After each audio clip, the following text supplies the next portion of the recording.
Bueno, la idea es hablar un poco de entrenamiento, hablar un poco de planificación y ver si desde este campo de las neurociencias que dijimos que es amplio, que es transversal y que nos permite dialogar con muchos campos de conocimiento, podemos sacar algo en claro. A mí me interesa mucho esta cuestión. Desde siempre me toca trabajar en algunos espacios, como decían recién Rosana y Juan. Mi grupo de origen es Evolucionar. Estamos aquí en Rosario desde hace ya unos 8 años. Trabajando con kines, con psicólogos, laburamos mucho en la parte del estudio y formaciones, y me toca estar en algunos otros espacios que algunos de ustedes deben conocer, la universidad, el curso de técnico, grupo equipo, que también me ha dado un espacio para pensar las metodologías de entrenamiento, que es lo que más me gusta a mí hacer. Me gusta pensar en estas cuestiones, avanzar con el estudio y llevar eso a la práctica. Esto también me lo posibilita el curso de técnicos de AFA, estar muy en contacto con los entrenadores. Y cuando digo entrenadores, abarco tanto a directores técnicos deportivos en general y a preparadores físicos. Me parece que la palabra les cabe a ambos. Y mi intención siempre ha sido, casi como una pulsión de ir hacia ahí, tratar de pensar en interpretar un poco los conocimientos que hoy tenemos a montones y que los entrenadores lo tengan a disposición, que puedan pensar su práctica diaria, criticarla, mejorarla desde este lugar, ¿no? Siempre ese es un poco el camino que tomé en aquel momento.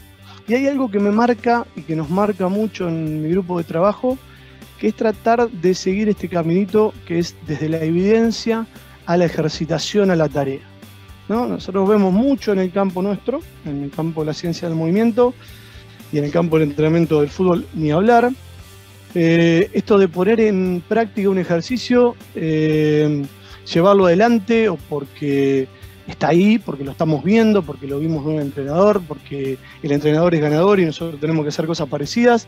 Y después, el camino inverso, el camino final sería en ese caso, pensar cuál es la evidencia, de dónde partió eso, por qué ese entrenador que veía hacer tal ejercicio en campo lo estaba haciendo, por ejemplo, el martes en primer momento del entrenamiento, por qué lo estaba haciendo el jueves en la última parte del entrenamiento. Entonces nos parece que siempre tenemos que partir de la evidencia hacia la práctica, ¿no? Y hoy tenemos pila de información. Yo pensaba hoy de la tarde cuando armaba la charla y los días anteriores, que a los profes que nos hemos formado en la década del 90, generalmente nos regíamos mucho por la publicación de un libro de un gran representante de la materia, ¿no? La preparación física. Entonces esa era la referencia general. Hoy la información llega por un montón de lugares. Existen páginas especializadas donde hay publicaciones, papers, ustedes lo deben conocer. Y hoy el trabajo tal vez es al revés, es filtrar un poco lo que me sirve, porque la cantidad de información y conocimiento que nos llega es abrumadora. Esta cuestión, que parece solamente parte de la teoría y en donde las neurociencias empiezan a hacer también todo este aporte de la investigación, evidentemente son ciencias que van a estar estudiando al sistema nervioso en general y al cerebro en particular. Cuando lo traemos al campo del deporte, del fútbol, de los deportes colectivos, o los deportes individuales, o al campo del aprendizaje motor, generan todo este marco teórico, ¿no?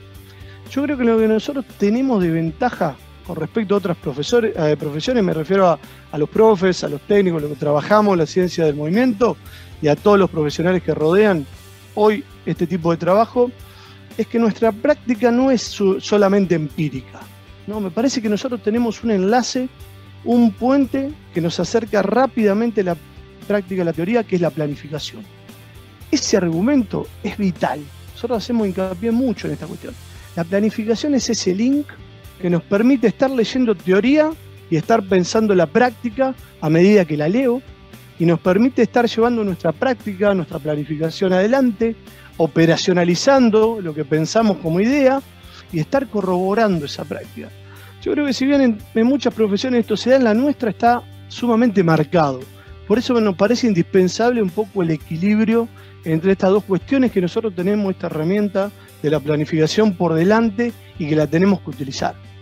Y que no estamos todos convencidos, a veces vemos cuestiones de profesionales que no están tan pensadas, tan ideadas, tan planificadas, metodologías que quedan libradas, sobre todo en el terreno del fútbol, a lo aleatorio, ¿no? Y eso nos da una sensación de que no estamos yendo por el lado correcto. En este caso nosotros buscamos esto, que los conocimientos sobre neurobiología, sobre neurofisiología, sobre neurociencias en general, nos fundamenten nuestra forma de trabajar, nuestra práctica diaria. Y esto siempre me parece oportuno decirlo. Con respecto a qué podemos, lo que antes llamaba aportar, ahora estamos discutiendo un poco si las neurociencias hacen aporte o realmente están dentro del entrenamiento para generar conocimiento práctico basado en evidencia. Nosotros decimos que hay 3 líneas que nos pueden dar una mano muy grande. Los que ustedes han leído anteriormente lo va a guiar por este lado. Evidentemente las neurociencias nos dan gran respuesta de cómo suceden los procesos de entrenamiento, que para mí son sinónimos de proceso de aprendizaje. Todo proceso de entrenamiento es un proceso de aprendizaje. Podríamos decir, toda experiencia de entrenamiento es potencialmente reconfiguradora de la estructura nerviosa.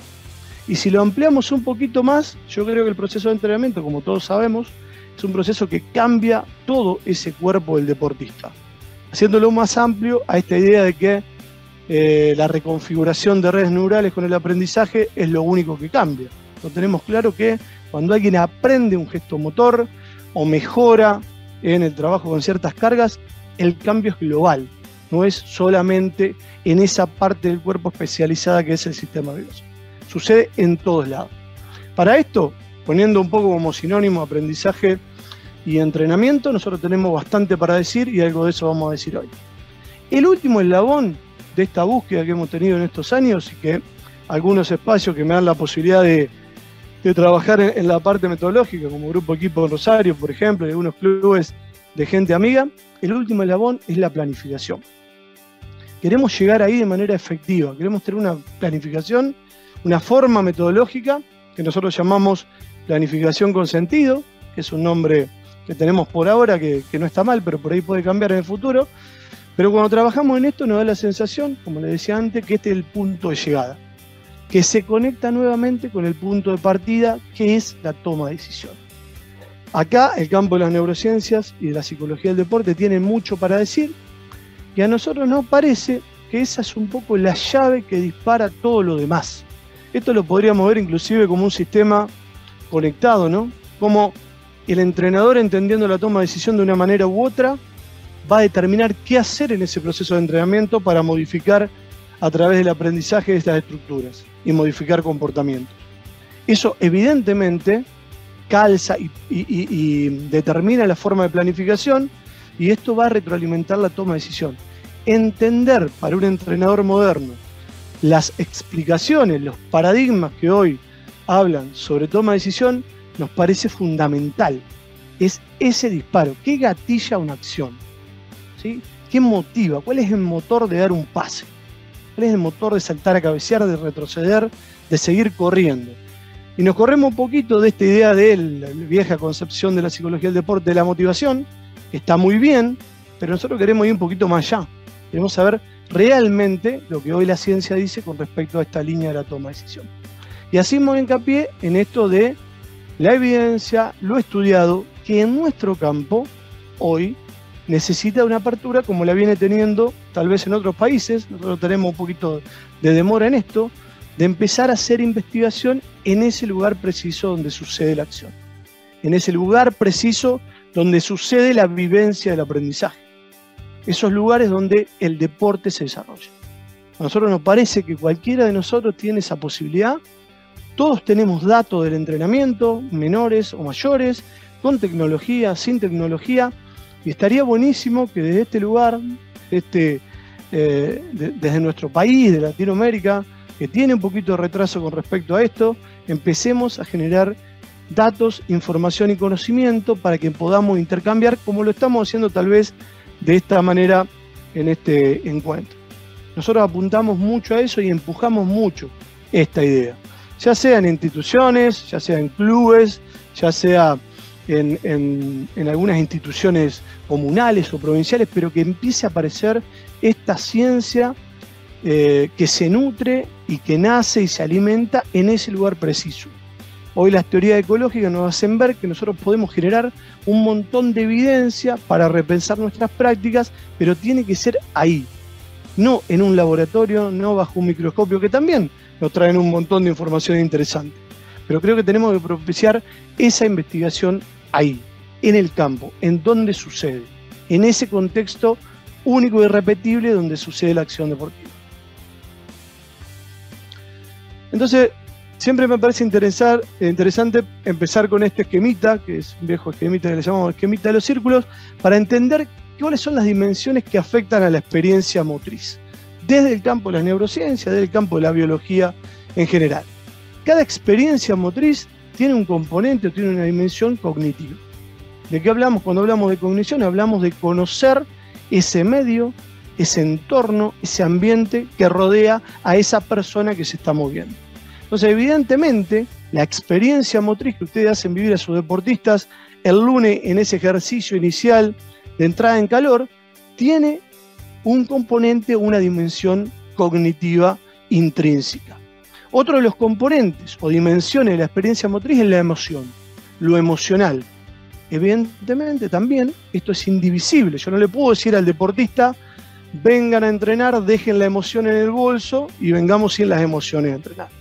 De hecho, la neurobiología, el estudio de la neurobiología y la neurofisiología nos plantean esto, ¿no? Las estructuras cerebrales están cruzadas, actúan como un sistema complejo en profunda interrelación y yo no puedo diferenciar algunas cuestiones que antes las tomábamos de esta manera más fragmentada, de manera tradicional. Y hay un componente de la experiencia motriz, el último de lo que estamos nombrando acá, que es un componente sensorio-motor, sensorio-perceptivo, senso-perceptivo, que nos permite captar los estímulos, la información que me da ese ambiente en donde me estoy moviendo como futbolista en este caso. La mirada tradicional abordaba esto de manera fragmentaria, de manera multidisciplinar. Por un lado lo cognitivo, por otro lado lo emocional, por otro lado lo senso-perceptivo. La evolución de la ciencia y la evolución de la ciencia del movimiento y del entrenamiento nos planteó otra mirada bastante más interesante, la mirada de la interdisciplina, donde empezamos a ver que estas dimensiones de alguna manera estaban integradas, ¿no? Inclusive podríamos pensar que podría haber especialistas para trabajar cada dimensión en la mirada fraccionada tradicional. En este caso, esta mirada integrada nos propone pensar las cosas de manera más conjunta, ¿no? Por supuesto, el resultado de estas tres dimensiones es el comportamiento motor, es la acción que vemos y que observamos de ese sujeto.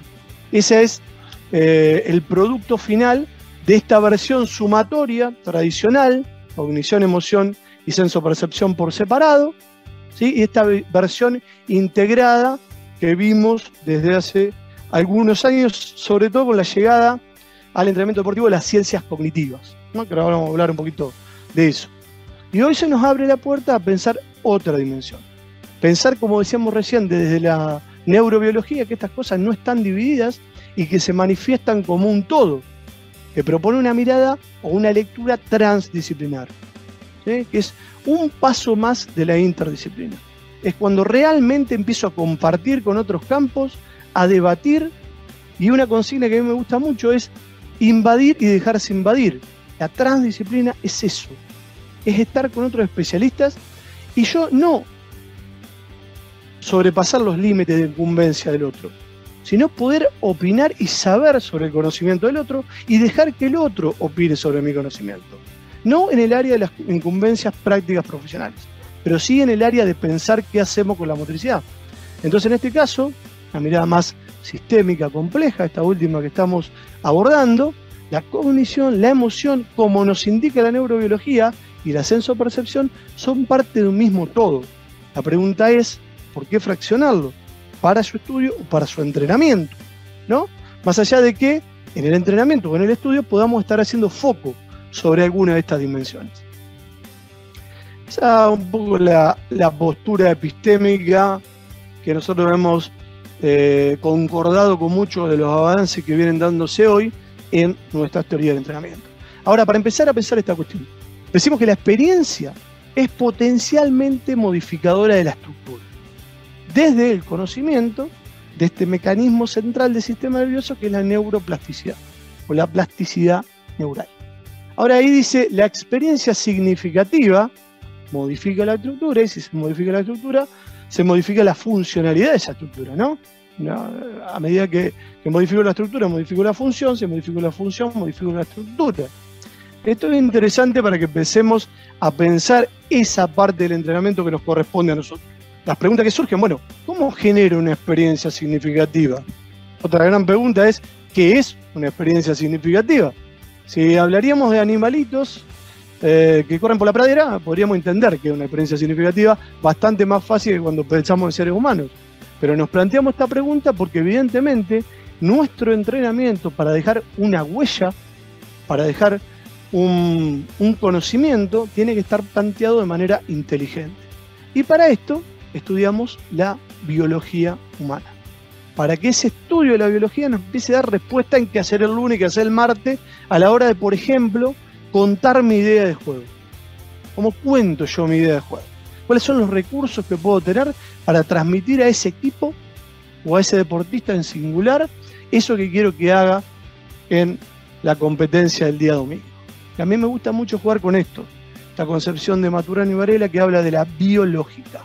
Es la lógica de lo viviente. Si comprendemos la lógica de lo viviente, vamos a comprender, por ejemplo, un montón de cuestiones de las que pasan en campo.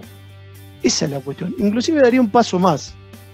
Yo creo que las metodologías de entrenamiento y las planificaciones tienen esta lógica de lo viviente. Son sistemas dinámicos complejos vivos. Tienen vida. La planificación tiene vida. No es letra muerta. Se modifica, cambia, crece y hasta a veces puede morir, igual que cualquier ser vivo. Entonces me parece muy interesante pensarlo de acá. Nos metemos en el primer eje. Dijimos, bueno, hay una clave para todo esto que abarca a todos los profesionales que trabajamos con deportistas, que es tomar posición o conocer por algunas de las explicaciones o paradigmas que hoy hablan de la toma de decisión. Y dijimos, es un poco la llave de todo, es el eslabón perdido de esta cuestión, ¿no? Según como entienda yo como entrenador o como profe, como psicólogo, como kinesiólogo, los que trabajamos generalmente en estos ámbitos del deporte, según como entienda que sucede esa toma de decisión, evidentemente voy a marcar mi práctica. Entonces, este gatillo de la acción, este motor de la acción, es indispensable que nosotros le demos una vuelta y la conozcamos. Y a mí me gusta arrancar mucho con esta idea de un investigador europeo llamado Dan Konikolic, que dice, el cerebro es una máquina de contexto. Y ahí me está dando una clave muy importante para todo esto. ¿Cómo voy a llevar adelante ese entrenamiento?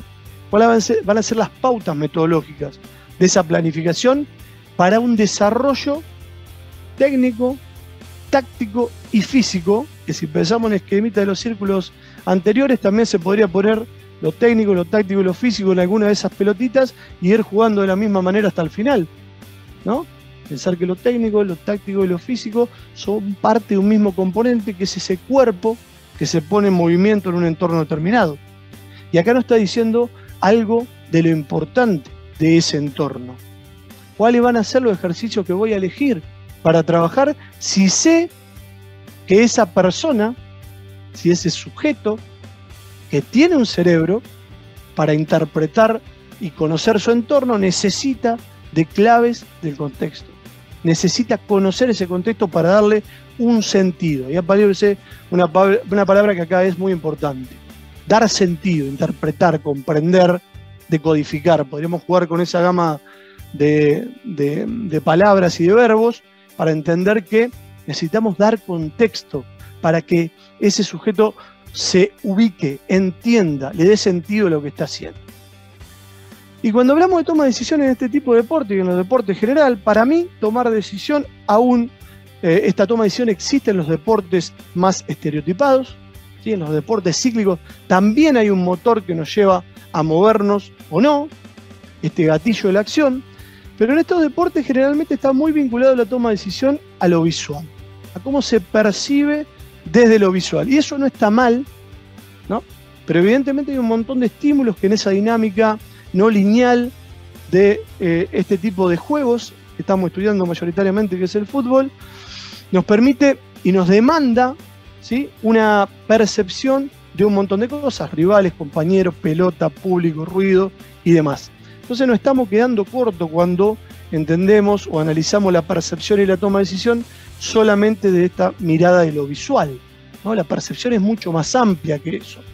No es casual que suceda esto, que tengamos tanto foco en lo visual, porque evidentemente las dos formas que hemos encontrado en la evolución en millones de años para adaptarnos a este medio cambiante, las dos mejores formas son captar la información visual y la otra es manipular con las manos los objetos que nos rodean. Eso nos permite hacer cognición y conocer el entorno y los objetos que nos rodean y las situaciones y los fenómenos que vamos abordando.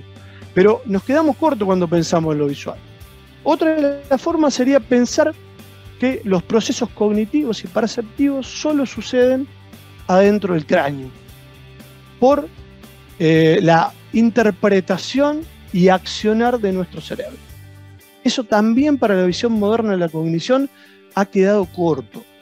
Hoy se piensa mucho más en una cognición que nos traen las teorías enactivas, que son la cognición corporizada, la embodied cognition, la cognición corpórea. Es todo ese cuerpo que tiene que saber cuál es la demanda táctica de ese entrenador. La rodilla y el hígado tienen que saber cuál es el modelo de juego. No solamente el cerebro, aunque el cerebro tiene una participación determinante en todo esto. Pero fíjense cómo salimos de la idea de cognición, solamente metiéndola en el cerebro, a una idea de cognición más corpórea, que es la tendencia actual que está llegando en muchas ramas de la ciencia y a la ciencia del movimiento también. O aún más, una cognición extendida.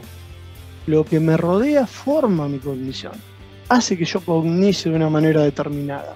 Ese entorno, esta idea de cognición extendida, ese entorno es parte del proceso cognitivo. Y eso nos abre un montón de posibilidades, aún a nosotros que nos dedicamos un poquito más a ver qué pasa entre esas neuronas, entre esas estructuras cerebrales que están ahí interactuando. No le quita importancia, al contrario, le pone contexto, le da un mayor vuelo a este campo de las neurociencias cuando vemos esta ampliación. Y decíamos, profesionales que se podrían beneficiar conociendo sobre toma de decisión, el entrenador seguro, que trabaja sobre los gestos técnicos, las cuestiones tácticas, el profe, el preparador físico, bueno, sabiendo sobre toma de decisión, tal vez encuentre posibilidad de transferencia entre esa fuerza ganada en gimnasio y su manifestación de campo, porque en realidad esa es la búsqueda. No me sirve solamente que tenga una sentadilla profunda de 220 kilos y esa fuerza no se transfiere de manera operativa y óptima de juego. Bueno, alguna de las llaves las puedo encontrar por acá. A mí que me toca trabajar mucho con kinesiólogos, nosotros decimos que en ese proceso de readaptación del deportista para volver al campo, siempre queda de lado cómo toma decisiones. Y ese es el último link, el último puente para que en realidad todo ese trabajo hecho durante días, semanas o meses se ponga en juego en que ese deportista se reinserte y supere su lesión musculoesquelética. También tiene que conocer sobre esto para nosotros. Los psicólogos ni hablar. Si todos estamos trabajando para que ese deportista mejore su performance y todo tiene que ver con esta toma de decisión. Y los profesionales que trabajan con esta área del mindfulness, como están haciendo ahí en el área del departamento de neurociencia, los compañeros, por supuesto, también, seguro que nos vamos a beneficiar un poco. Por eso les propongo recorrer un poquito esto de la toma de decisión. Siempre me gusta referenciar este libro de Arsemetti Magistretti que se llama Cada cual su cerebro, porque nos plantea que somos la especie que pudo transportar su pasado, dicen los autores, ¿no?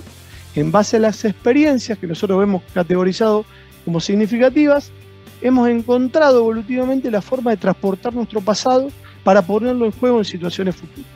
Eso es muy interesante. Y otra cosa interesante de este libro es pensar en su título. A cada cual su cerebro. Cada uno de nosotros va a tener plasmado en ese registro neural su experiencia, como puede suceder con los deportistas en general. Ahora decíamos, ¿las neurociencias de dónde vienen? ¿Y con quién dialogan hoy dentro del campo de la motricidad y el entrenamiento deportivo y el entrenamiento del fútbol en particular? Bueno, vienen de las ciencias cognitivas. Son una de esas ciencias cognitivas que durante mediados del siglo XX empezaron a forjar esta estructura y que empezaron a estudiar todo este proceso de cognición, no solo en los seres vivos, no solo en los seres humanos, sino también en las inteligencias artificiales, por ejemplo, o en toda esta rama de la computación. De ahí nacen las neurociencias cognitivas para que nos ubiquemos. Ahora vamos a ver por qué. Hoy, dentro del campo de la motricidad, las neurociencias entran en diálogo productivísimo con, por ejemplo, la teoría de los sistemas dinámicos complejos y la psicología ecológica. Que ustedes han tenido dos representantes, que yo ya los nombré, muy importantes dentro de esta línea de charlas que vienen teniendo. La neurociencia empieza a dialogar con estos campos de conocimiento para producir soluciones.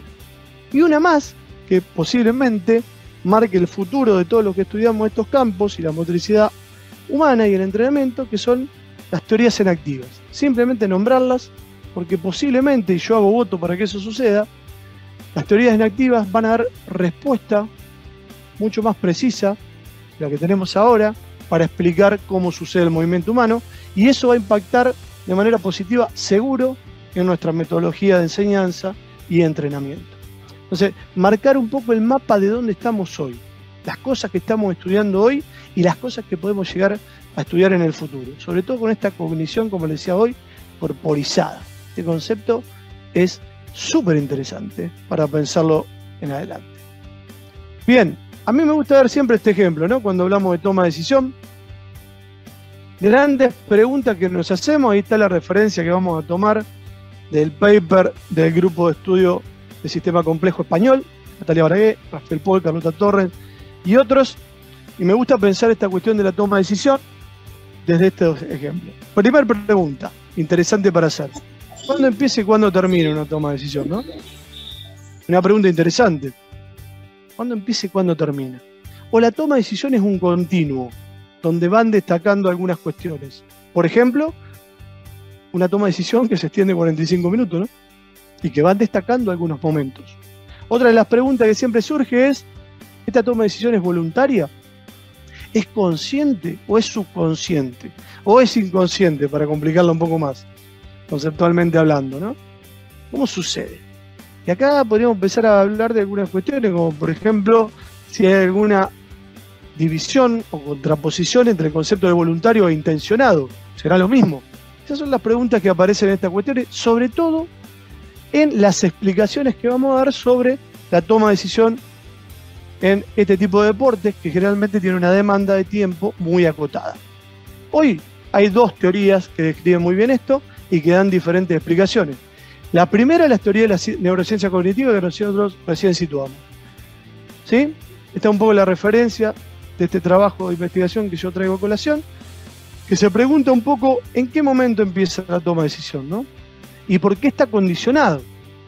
¿La toma de decisión de Messi empieza en la figura 1 o recién las condiciones materiales del entorno están planteadas en la segunda figura para ese accionar? Lo interesante de esto es que las neurociencias cognitivas dan alguna explicación. ¿Qué van a decir? Primero se van a ceñir a la metáfora del ordenador. El cerebro es un supercomputador que realiza cálculos probabilísticos a altísima velocidad, y eso va a corresponder, previo proceso perceptivo, a una elección de un plan motor, una planificación del acto, y por último, un tercer momento del acto en sí. O sea que el proceso de toma de decisión es este cálculo probabilístico de posibilidades, va a ser el momento intermedio. Va a haber un primer momento perceptivo, un segundo momento de elección de una representación mental o un programa motor, y el accionar. 2/3 de ese proceso son la toma de decisión y 1/3 es el accionar mismo. Del otro lado van a cuestionar un poco esto, sobre todo en esta toma de decisión rápida. Yo no me voy a meter mucho con esto, ustedes lo han visto en las charlas de estos colegas que yo les nombraba, pero un poco lo que van a cuestionar es, ¿hay realmente tiempo para que esto suceda así? ¿Puede ser que el cerebro sea ese hipercomputador? ¿O esto tiene que ver con una relación más directa entre el proceso perceptivo y la acción? Y ahí van a plantear algunas diferencias importantes. Decíamos, esto de la explicación cognitiva, que nos habla de una percepción indirecta en 3 momentos. Para esta mirada, el entrenar, fíjense cómo utiliza terminologías de la teoría de la información, de la teoría de la computación, es programar las memorias. Si yo construyo la memoria a corto, mediano y largo plazo en el entrenamiento, y luego, de alguna manera misteriosa, recurro a ese archivo mental de recuerdos para ponerlo en juego. Entonces, ¿qué van a decir? Bueno, la explicación de por qué esto sucede tan rápido es que el cerebro hace cálculos ultra rápidos, ¿sí?, que van a nombrar bajo un mecanismo de resolución de problemas rápido que se llama heurística simple, ¿sí?, cálculos rápidos, o el deportista es tan bueno que puede anticipar, como sucede por ejemplo en el ejemplo de la figura 1, puede anticipar lo que el rival va a hacer y de alguna manera se figura anticipatoriamente y resuelve de una manera determinada. Las dos soluciones son cálculos hiperrápidos del cerebro o anticipación a lo que va a pasar. Y en este caso se cuestiona un poco esto de si el cerebro es el que resuelve, y como dicen algunos colegas del área, para mí equivocadamente, se entrena cerebro, en realidad entrenamos personas que tienen cerebros, pero si el cerebro resuelve, ¿dónde queda el sujeto? El sujeto que entrena aprende es un sujeto pasivo, podría decirse, porque es una parte de él el que resuelve. Del otro lado van a dar otra explicación bastante diferente, van a decir, bueno, este proceso es tan rápido que no puede haber un proceso de planificación intermedio. Empiezan a hablar de lo que Gibson llamó percepción directa. La percepción condiciona directamente la acción, y la acción y el movimiento condicionan directamente la percepción. Ya entrenar es otra cosa, ya no es guardar en la memoria, sino propiciar emergencias de actos en el futuro, también conocido como sinergia. En este caso se plantea que el jugador es un sujeto activo, ¿sí?, que busca y encuentra las fuentes importantes de información. En este caso la explicación estaría dada porque en realidad la toma de decisión surgió en base a las condiciones del entorno y a las condiciones de ese mismo sujeto en lo que sería la figura 2. Está realmente planteado ese entorno para que eso suceda. Bien, hasta acá lo que me gusta decirle a mi alumno es las dos partes de la biblioteca, los dos paradigmas que hoy están un poco en contraposición. Está bueno como entrenador es decir, ¿de qué lado estoy? ¿Con qué me siento más identificado? Como entrenador, como kinesiólogo, como psicólogo, como gente de mindfulness, ¿por qué no? Pensar esta cuestión, ¿no? ¿Con qué me siento más identificado? ¿De qué lado me paro? Por ahora son las que tienen más impacto, como les dije, posiblemente en el futuro tengamos algunas otras explicaciones. Dentro de este campo de las ciencias sistémicas complejas, surge un concepto que para mí es determinante, que cambia radicalmente el aprendizaje motor y el entrenamiento deportivo, que es el concepto de affordance. ¿Cómo se define el affordance? El affordance es una posibilidad u oportunidad de acción que ofrece un objeto o situación. Evidentemente en el video que están viendo ahí, yo sé que Zoom es medio complicado para ver videos, esa persona pudo detectar un montón de affordance desde que recibió la pelota hasta que terminó haciendo el gol. Ahora, esos affordance, esas posibilidades de acción, no están ahí presentes todo el tiempo, sino que emergen en algún momento y que solo algunos, en base a sus características, pueden detectarlo. Y fíjense que ahí estamos hablando de algo muy importante para el entrenamiento, porque ya pasamos de la idea de entrenar movimientos en sí, cuestiones técnicas en sí, a entrenar movimientos, ¿sí?, pero que estén lanzados a buscar estas oportunidades de acción. Y esto cambia mucho la tradición del entrenamiento del fútbol. Y arriba dice la acción y sus consecuencias, porque durante el proceso de aprendizaje, evidentemente, voy a aprender a detectar estas oportunidades de acción como futbolista en base a mi accionar, a mis accionar y a las consecuencias de ese accionar y a las claves contextuales que rodeen ese entrenamiento, ¿no? Un poco jugamos con esta imagen de qué hacer con un objeto. Para algunos será un objeto para meterse adentro, para otros será un objeto para patear o mover con el pie, para otros será un objeto para pararse encima, ¿no? Acá entra la cuestión de la relación. La oportunidad de acción en el juego no está ahí, emerge y desaparece, pero está ligada directamente a mis posibilidades de acción. Y yo soy ese de camiseta azul, voy a poder hacer esas cosas, posiblemente, potencialmente, si no lo soy, posiblemente no. ¿no? Y lo interesante de esto, para pensar dentro del entrenamiento, para articularlo con algunas de las teorías, las grandes teorías de las neurociencias. Una de ellas, la teoría de los marcadores somáticos. Yo no me voy a poner a explicar mucho eso, pero me gustaba hacer este link, ¿no? La teoría de los marcadores somáticos, muy citada en los libros de entrenamiento, en los libros de fútbol en particular, en este último tiempo y antes también, porque nos habla de cómo hay un cambio y registro neural de los cambios somáticos cuando yo aprendo algo.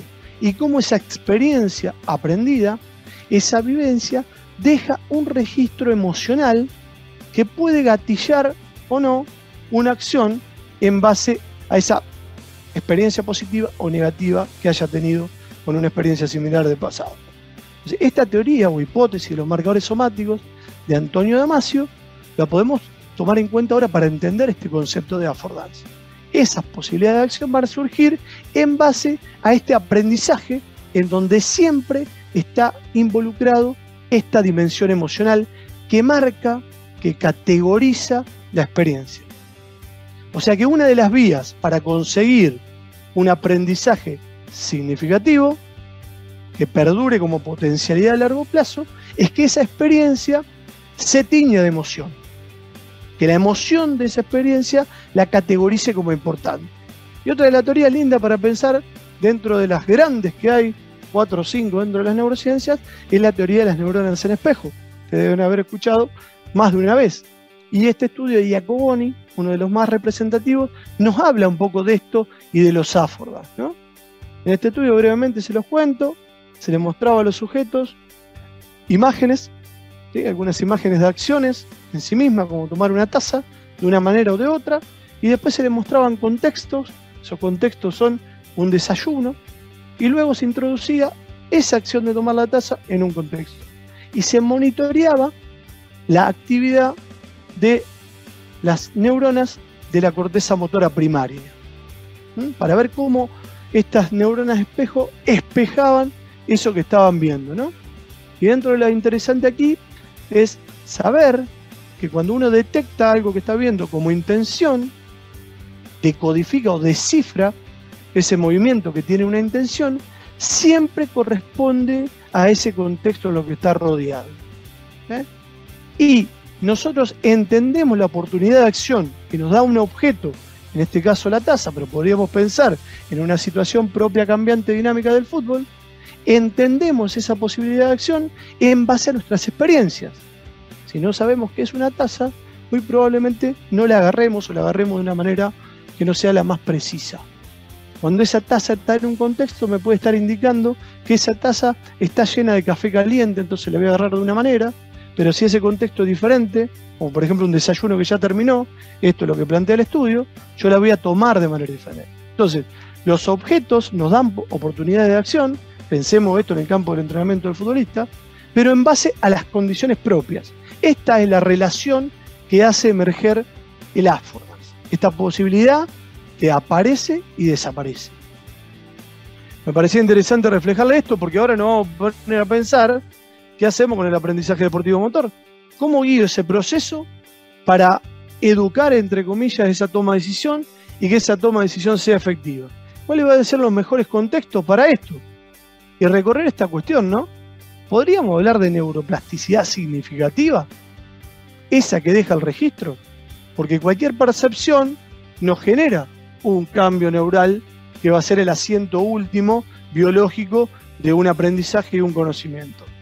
Cuando nosotros nos ponemos a estudiar, estudiamos sobre neuronas, sobre su relación, sus vínculos sinápticos a medida que vamos practicando y aprendiendo con otras neuronas, y la generación de lo que llamamos redes neurales, que es cuando realmente podemos hablar de un aprendizaje, cuando se reconfiguró esa estructura. Por supuesto, esto no está ahí, presente todo el tiempo, sino que es potencialmente activado cuando el entorno genera las condiciones propias de esa activación. Esos conocimientos no están guardaditos ahí, ordenados en un cajón, ¿sí? Yo los puedo sacar del cajón de la memoria o reflejar en una pantalla de la mente ese recuerdo y decir, mucho menos en el fútbol, en las situaciones cambiantes rápidas, y decir, recuerdo que en el año 2010 entrené cómo definir y ahora que me estoy acercando al arquero, defino de esta manera. Bueno, no sucede así. Ojalá sucediera así, sería bastante más fácil, pero no sucede así, ¿no? Estas redes neuronales que se van formando tienen ese contenido, podríamos decir, ese conocimiento latente. Si hay algo del entorno que lo solicite, aparece esa posibilidad como posibilidad comportamental. Esto es un poco lo que sucede con la práctica. Se empiezan a conectar esas redes y esas redes empiezan a generar esta cuestión bien vincular de rutas neurales facilitadas. Esa activación que produce el entrenamiento, como vemos aquí en este estudio que trabaja con atletas de alto rendimiento y de mediano rendimiento, es viendo cómo se vinculan esas rutas neurales muy transitadas, muy activadas por esos potenciales de acción, y cómo eso van generando rutas que empiezan a ser lo que llamamos vías neurales facilitadas. El recorrido, cuando el entorno lo solicita, se hace más rápido, más efectivo, con menos gasto energético. Y esto corresponde a lo que se estudia generalmente como redes complejas, ¿sí? Las redes neurales son redes complejas, se la puede leer de esa manera, y esas pelotitas grandes, que ustedes ven de colores, generalmente se las llama núcleo o hubs, ¿sí? Que son los que permiten que el impulso nervioso se conecte mucho más rápido con otras estructuras neurales a la hora de la toma de decisión. Ahora, acá hay un punto clave que yo me voy a meter con un concepto interesante, de entender que toda esta complejidad está puesta en un aquí y ahora. Es ahí, en ese momento y no en otro, cuando se solicita una acción efectiva que resuelva un problema motor.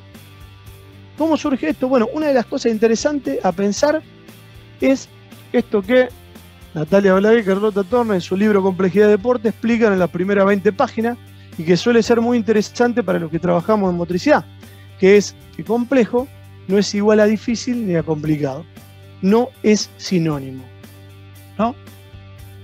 Si yo les estuviera preguntando a ustedes cómo nos enseñaron a nosotros a trabajar en educación física, cuando tenemos que enseñar algo nuevo, me van a decir seguramente, y completar la frase, que teníamos que ir de lo simple a lo complejo, ¿no?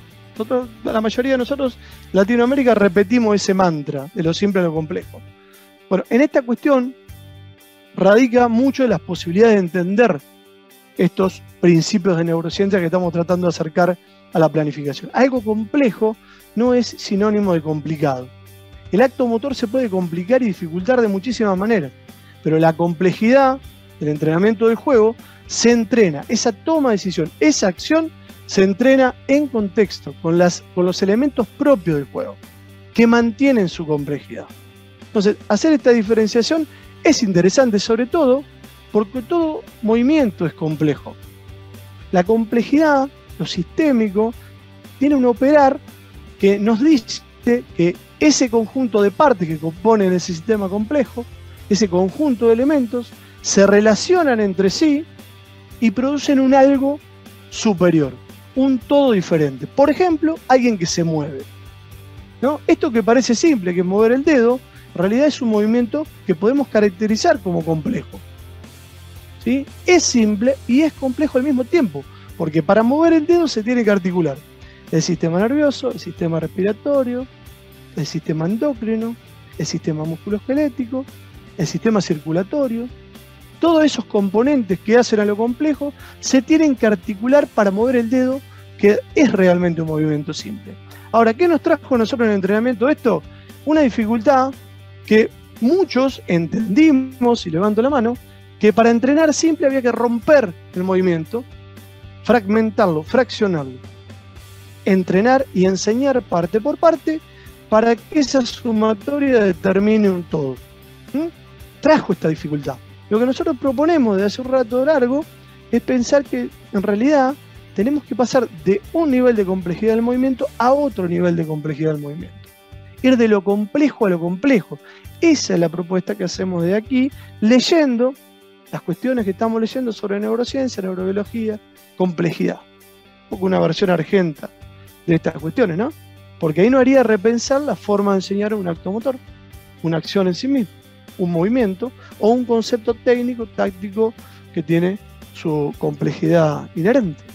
Entonces, dentro de estas posibilidades, vamos a ir a la última partecita de esto que le estoy contando, es pensar, en este caso, qué tipo de ejercicio podemos elegir, qué tipo de formato podemos elegir para ser más efectivo a la hora de transmitir eso que puede ser en el fútbol una idea de juego colectiva del cuerpo técnico, del entrenador, o puede ser el diseño de una rutina deportiva en un deporte como la gimnasia deportiva, por ejemplo. Eso que quiero transmitir como información, esa idea, ¿cómo puedo hacer más efectivo ese diseño de planificación, ¿no? El formato del ejercicio de la tarea o algo que tiene que ver mucho con la planificación y es una forma de contar esa idea que es la secuenciación de los ejercicios. ¿Qué pongo antes y qué pongo después? No sé si usted se está preguntando esto, pero yo me lo pregunto desde hace mucho tiempo. ¿Y qué me pueden decir estas teorías desde acá? Porque cada ejercicio propone y plantea una experiencia como un problema a resolver. Entonces nosotros tenemos que buscar la forma indicada de transmitir eso en forma de información. Y el formato que elija de ejercicio nos va a hacer de vehículo para que llegue esa información. Y lo que tenemos que saber que no cualquier información, no la simple información, altera el comportamiento. Volvemos a recapitular un poco lo que veníamos diciendo. Esa información tiene que tener un peso, un sentido, una importancia para esa persona. ¿Sí? Tiene que tener sentido para esa persona. Tiene que ser significativo. Y cuando pensamos en los formatos tradicionales, y acá me voy a ceñir a los nombres tradicionales que hemos usado para describir algunos ejercicios, en este caso del fútbol, generalmente lo nombramos así, más allá de cantidad de nombres que han propuesto diferentes autores, ejercicios analíticos, ¿no? Esos ejercicios que tienen características, pero que se alejan un tanto de la realidad competitiva, de la lógica interna del deporte, ¿no? O ejercicios más globales. En el fútbol podría ser el rondo, podría ser el juego reducido, ¿no? Que tiene más componentes del juego, ¿sí? Y lo que me interesa analizar acá es qué impacto va a producir cierto formato de ejercicio con respecto a otro, comparativamente hablando. Porque sé que ese impacto va a ser vivenciar una experiencia de ese futbolista y puede reconfigurar o ser potencialmente reconfiguradora de esas redes que van a condensar esas posibilidades de acción futura. Entonces, esta elección no puede ser casual. El tercer formato que les propongo pensar es el del ejercicio situacional o contextualizado. Ese ejercicio que se parece bastante más a lo que sucede en la lógica del juego tradicional. Ese que tiene arcos, ese que tiene dimensiones parecidas al juego, ese que tiene rivales y compañeros, ¿no? Vamos a pensar un poco qué nos sería más útil y nos metemos en la recta final. Partimos de esta idea. Yo lo pongo bien ahí en una charla que dio hace unos años en la Academia Spire sobre su propuesta o programa de entrenamiento para deportes formativos.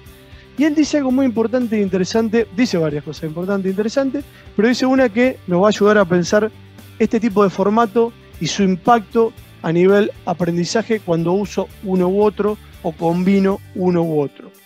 Él dice, una de las cosas que no son difíciles de enseñar a un futbolista es qué hacer con respecto, por ejemplo, a un gesto técnico. Y al punto seguido dice, lo difícil es enseñarle cuándo y dónde hacerlo. O sea, no es tan difícil enseñarle qué, pero sí es bastante difícil y complicado enseñarle cuándo hacerlo, cómo hacerlo, son dos variables espaciotemporales, y, por ejemplo, con quién combinar esa acción, ¿sí? Cómo guiar esa intención. Y desde ese punto, nosotros nos pusimos a pensar cómo hacer un planteo didáctico para analizar estas cuestiones y esta cantidad y calidad de información que podemos acercar con este tipo de formato o ejercicio que generalmente está dentro de las inquietudes de los entrenadores. Dijimos, bueno, esto lo podemos formular como pregunta. El ejercicio, que es un problema en sí para resolver para el futbolista y ese grupo de futbolistas, se puede plantear como pregunta. ¿Qué hacer y cómo hacer? Cuando nos vamos a estudiar sobre teorías de enseñanza motora y lo vinculamos con la neurobiología, vemos que la teoría de enseñanza comprensiva, como el TGFU, tienen una parte centrada en generar conciencia táctica.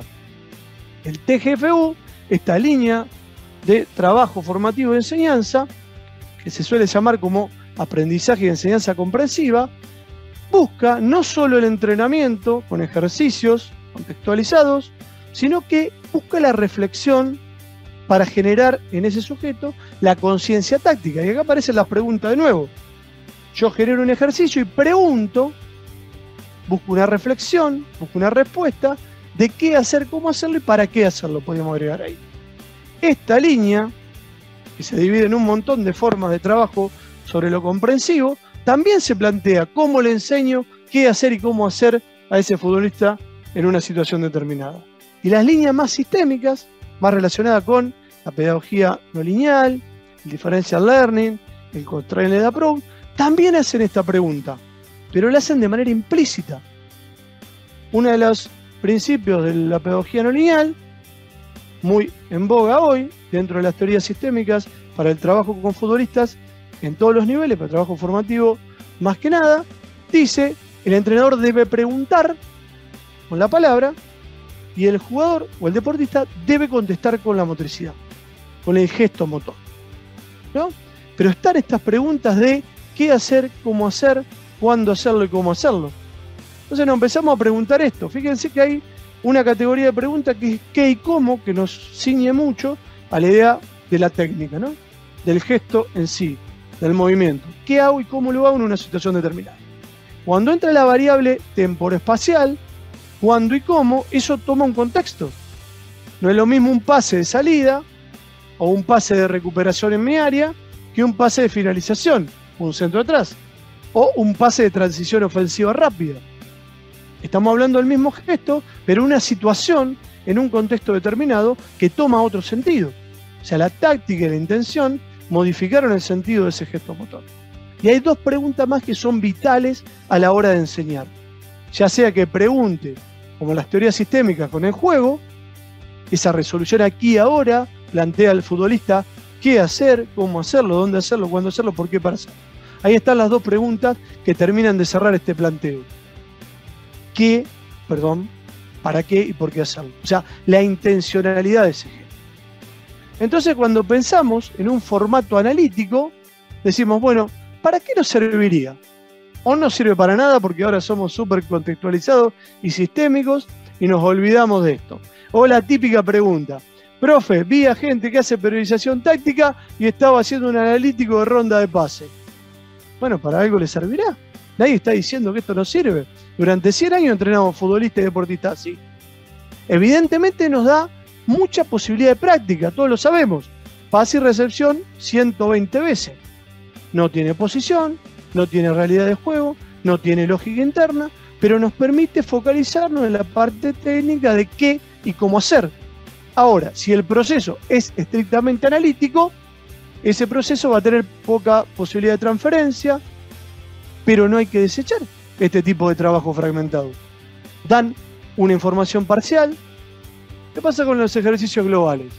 Reducido, el rondo, vamos a poner como ejemplo eso. Bueno, trabaja en una realidad que me da mucha más información, pero que permite entre ese conocimiento un entrelazamiento bastante pobre. Me da posibilidad de transferencia, mucho más que el ejercicio analítico, pero acá la clave va a estar si es representativo ese ejercicio en miniatura o si tiene validez ecológica para trabajar esa acción y esa toma de decisión y que realmente tenga una posibilidad de transferencia. Voy terminando. ¿Qué me da el ejercicio contextualizado o situacional? Bueno, me da mucha más información en cantidad y calidad. Lo que no me da, por ejemplo, lo que me da el analítico, que es una gran cantidad de focalización y repetición técnica. Me da evidentemente mucho más contexto y me da mucha más relación entre la información. Esto es lo que genera calidad de información. Y me acerco mucho más a esta idea de que el todo es más que la suma de las partes. Desde acá podríamos decir, bueno, buenísimo, entreno solamente con situacional y tengo todo resuelto. Bueno, evidentemente no.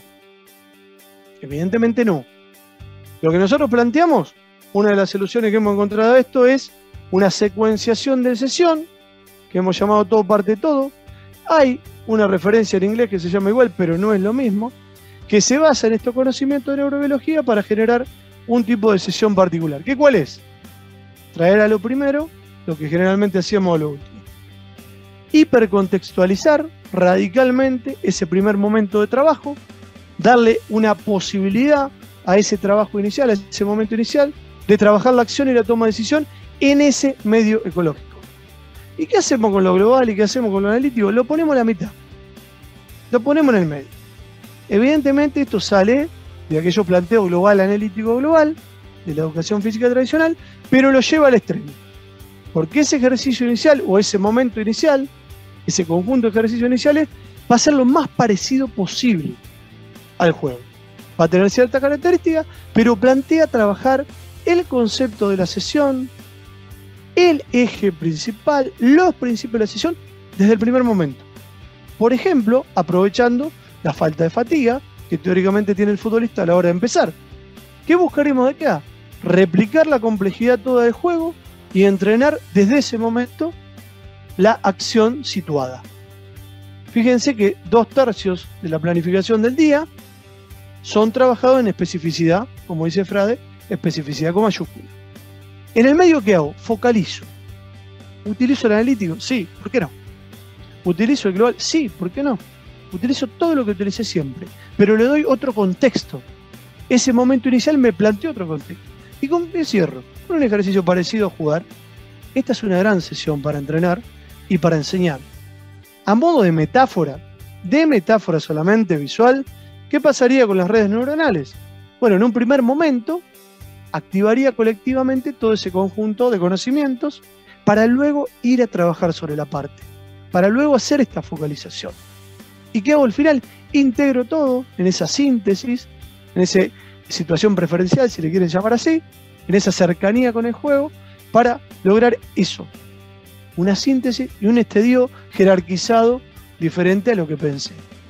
Esta propuesta, que es la que venimos trabajando nosotros y que yo tenía ganas de contarles y con esto termino, trata de cambiar esto de lo tradicional, que planteaba enseñar los gestos motores o el acto motor en sí, o ciertas cuestiones técnico-tácticas complejas, de lo simple a lo complejo.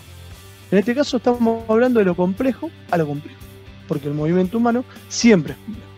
Salir de la idea tradicional de trabajar de lo general a lo específico. En realidad, cuando ya estoy dentro de un deporte, la idea es trabajar de la especificidad con minúscula a la especificidad con mayúscula. Esto es referencia directa a Frade.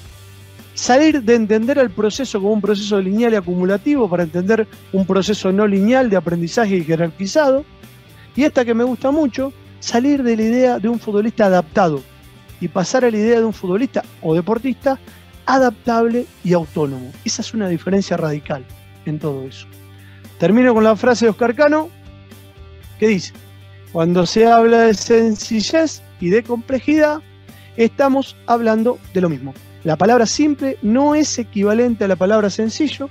Evidentemente nada en el mundo humano, diría yo, es simple. Para no caer en este error, entre comillas, que hemos caído a la idea de pensar que la simplicidad es quitarle realidad al entrenamiento o fraccionarlo. El movimiento humano nunca es simple, y hasta que llegue.